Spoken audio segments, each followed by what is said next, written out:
पहले के मेहरारू के अंदर बड़ा संस्कार है, संस्कार आज भी है लेकिन कम। वाह।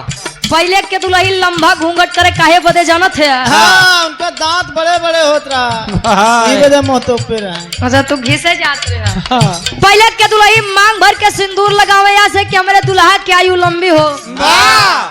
वो दुल्हन अपने आप को बड़ी किस्मत वाली समझती है जो सुहागन बनकर आई है और सुहागन बन के इस दुनिया से चली गई। अरे वाह। आई आज के दुल्ही तनी सा टिक ली है, जाना था के था बदे। ये मरे जल्दी जाए दूसरे के।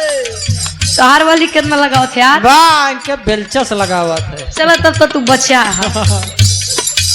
कहे अरे रतिया में हमारे न लागयऊ घाई दुल्हा हो का हो आत्मा रूपी दुल्हन परमात्मा रूपी दुल्हा के वर्णन बा।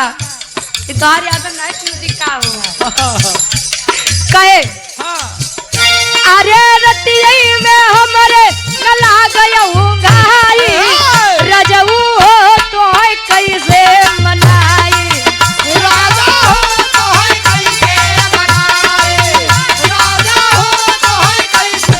क्या बात है? रतिया में हमरे गला गयऊ हाय, रतिया में हमरे गला गयऊ हाय, राजू हो तो है कैसे मनाई राजू हो तो है कैसे हेंगाई।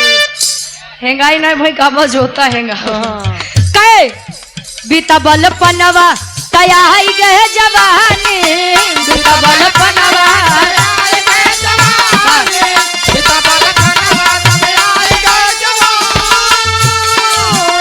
अरे रही रही के अरे रही रही के सजिया पे आवे अंगड़ाई रही रही के सजिया पे आवे अंगड़ाई राजा हो तो है कैसे मनाई राजा हो तो है कैसे मनाई राजा हो तो है कैसे क्या बात है? राजा हो तो है कैसे मनाई राजा हो तो है कैसे मनाए, राजा हो तो है दारू पियाए।